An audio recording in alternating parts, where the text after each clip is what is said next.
आज रउआ सबके सामने एगो भोजपुरी गीत प्रस्तुत करे जा रहल बानी। ये गीत के रचना आज से 1-1.5 साल पहले भई रहे, पुरुलिया में जब रहनी। स्वर भी दियाई रहे, लिखत लिखत स्वर भी दिया गए रहे। तो गीत के पृष्ठभूमि ई बा, भूमिका ई बा कि शादी ब्याह भइला के बाद कन्या जब ससुरारी आवेले तो ससुरारी में अइला के बाद सब आदमी ओकरा खातिर नया रहेला, सब रिश्ता नया रहेला। ए बीच ससुराल में लगभग चूँकि एगो आनंद के माहौल रहेला तो सबकर एक्सपेक्टेशन भी रहेला, आशा भी रहेला कि भाई कन्या जल्दी से हंसे बोले लागो, सबका से मिले जुले लागो। लेकिन ये धीरे धीरे होत होला, टाइम लागेला एकरा में। कहे से कि ऊ जौना मायके के छोड़ के आई रहेले, जहाँ पर ऊ 18, 19, 20, 25 साल गुजरले रहेले, ओकर भी तो एगो अलगा लगाव रहेला, टान रहेला। तो ससुराल में अइला के बावजूद, सब आनंद पूर्ण वातावरण रहला के बावजूद भी कभी कभी खाली समय में ओकरा अपना मायके के याद आवेला।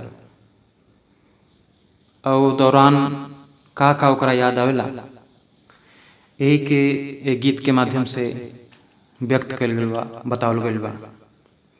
तो सुनी सब हैं ई भोजपुरी के गीत।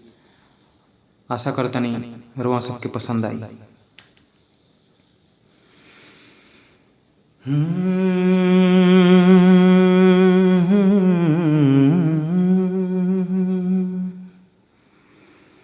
दुनिया समाज के रिवाज पुराना है,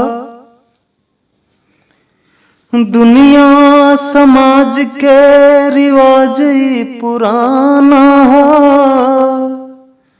एक घर लेके जन्म दूजे घर जाना है। कितना सह के तन के मन के परेला, कितना सह के तन के मन के परेला है। तो वो मुस्काली ना मुझे कर जनाना है।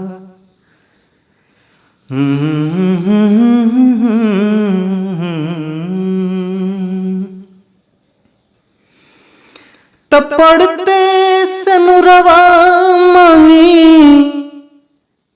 छूटल पिहरवा मन न लागे कतहीं। पढ़ते सनुरवा मांगी, छूटल पिहरवा मन न लागे कतहीं।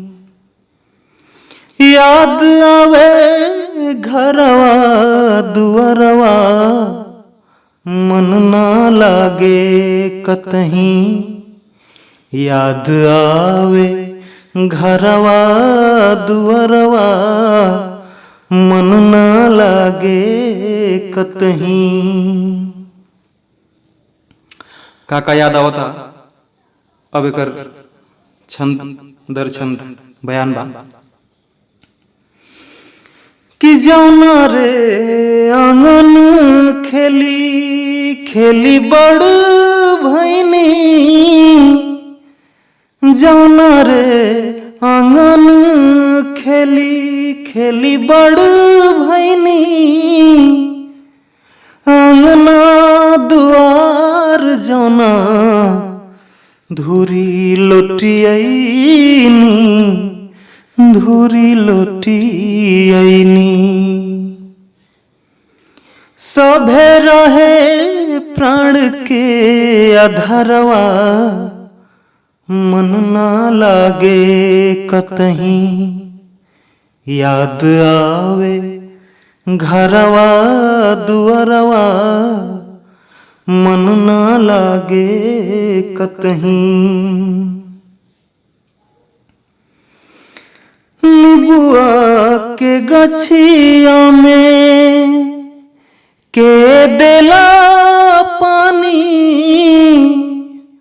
निबुआ के गछिया में के देला पानी, गैया बछरुआ के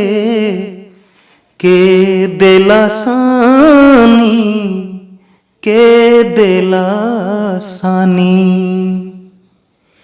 अफरही से काढ़े के गोबरवा मन ना लागे कतहीं। याद आवे घरवा दुअरवा मन ना लागे कतहीं। छोटका बबुआ के याद आवे बतिया, छोटका बबुआ के याद आवे बतिया। तोहरा बिना हम कैसे रहबी मोर दीदिया, रहबी मोर दीदिया। धके रोवत रहे अचरवा मन ना लागे कतहीं। याद आवे घरवा दुअरवा मन ना लागे कतहीं। याद आवे माई के सिखावल रसोइया, याद आवे माई के सिखावल रसोइया। कौन मसाला संगे कौन तरोइया, कौन तरोइया।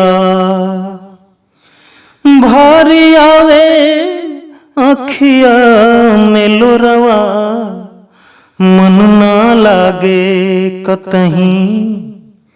याद आवे घरवा दुअरवा मन ना लागे कतहीं।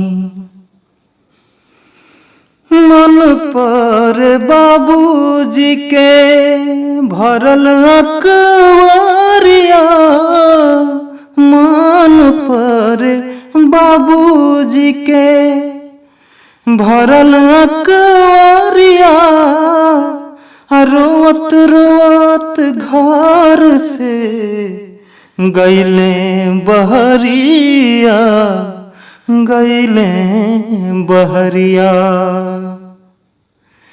देखनी उनके रोवत एको रवा मन ना लागे कतहीं। याद आवे घरवा दुअरवा मन ना लागे कतहीं। तो पढ़ते सनुरवा मांगी छूटल पिहरवा मन न लागे कतहीं। याद आवे घरवा दुअरवा मन ना लागे कतहीं।